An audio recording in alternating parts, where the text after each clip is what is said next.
It's all over the news, this whole thing about Rayshard Brooks.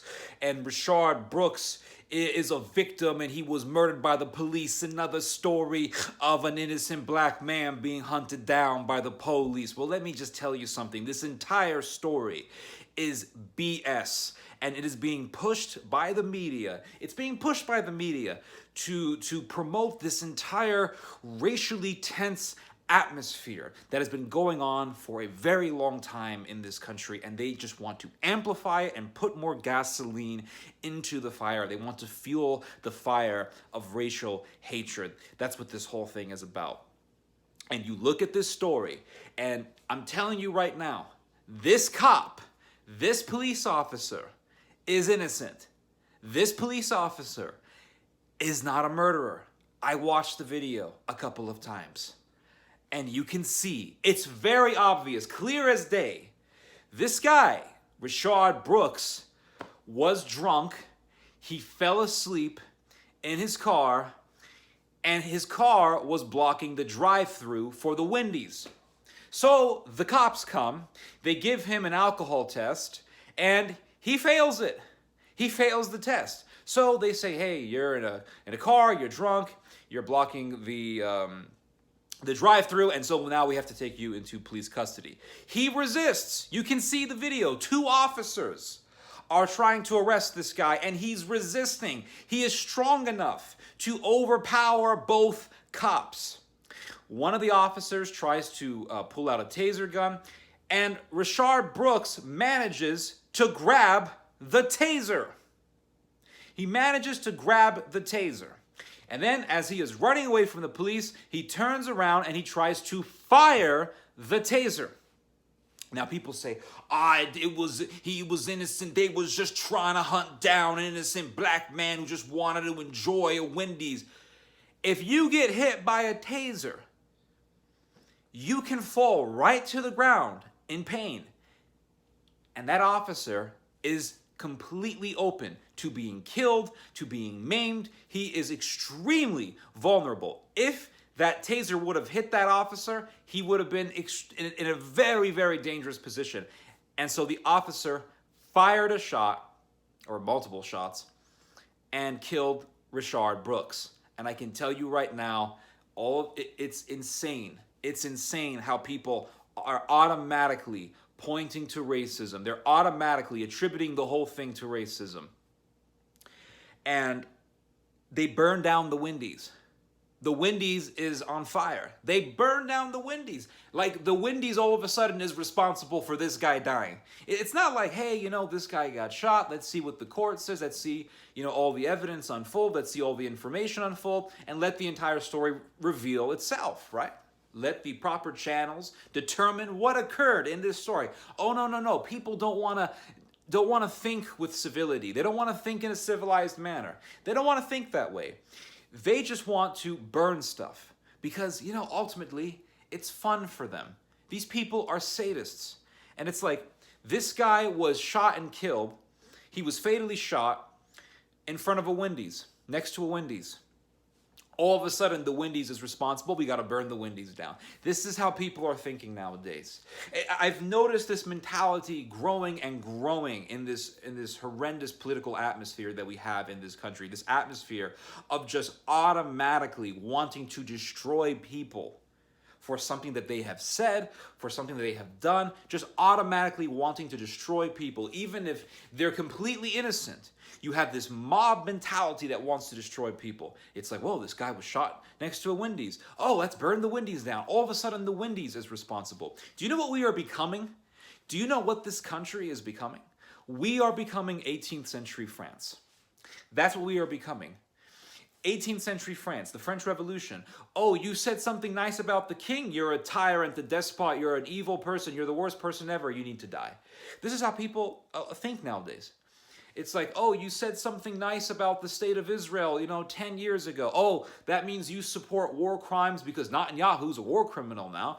Oh, so you support war crimes, so now you need to be punished horrendously. Your entire income needs to be seized by the state, whatever. This is how people think nowadays. Oh, you said something nice about the president or whatever. Oh, that means you're a Nazi. You believe in genocide. This is how people think. Oh, you said something nice about Barack Obama. That means you're a communist, crazy Soviet Union agent. You said something nice about the Pope. Oh, that means you're a Jesuit, spy, communist, far left, SJW, Antifa terrorist. This is how people think. And it's becoming more and more prevalent. And this is what scares me the most in this whole very volatile atmosphere. It's once you say something nice about something that other people don't like, all of a sudden you are the worst person in the world, and it's so dangerous. We are becoming 18th century France, where people think that the louder they are, the more violent they are, the more right they are. We are becoming a society where we complain about everything. Everything is a humanitarian crisis.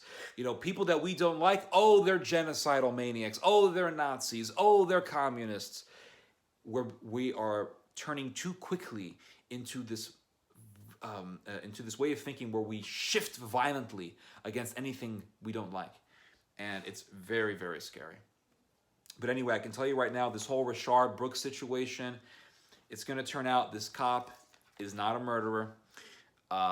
They're going to try to make it out that he's a murderer. They're going to try to make it out that the other cop is also a murderer because, the other cop fatally shot Brooks, and so therefore he's an accomplice to the murder, first-degree murder, guys. And you're going to have the mob mentality of YouTube comments coming out by the horde saying that these two guys, murderers, these are murderers. They just want to hunt black people down. When the reality is that a very, very small handful of blacks unarmed blacks get fatally shot every single year in this country, when the fact is that hundreds of blacks who are armed or who are dangerous in some form or another get shot and killed by cops every single year.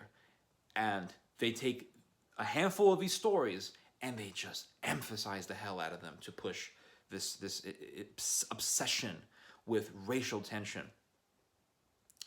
And the fact of the matter is that thousands upon thousands of blacks get killed by other blacks every single year in this country. But if you bring up morality, then, well, you can't do that.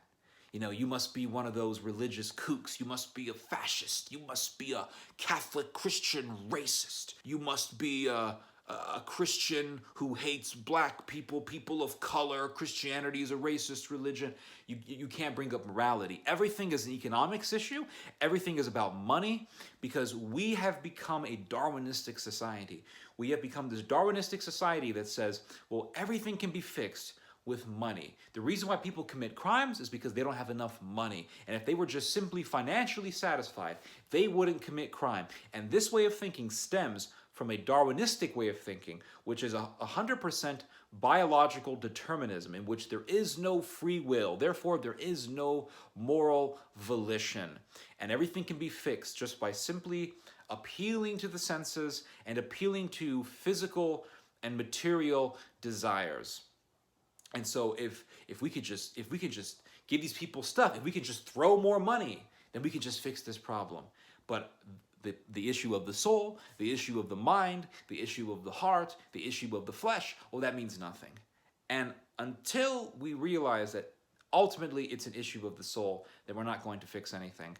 And as long as we continue on in this Darwinistic way of thinking, then the true essence of Darwinism will continue to manifest itself until eventually it's going to escalate into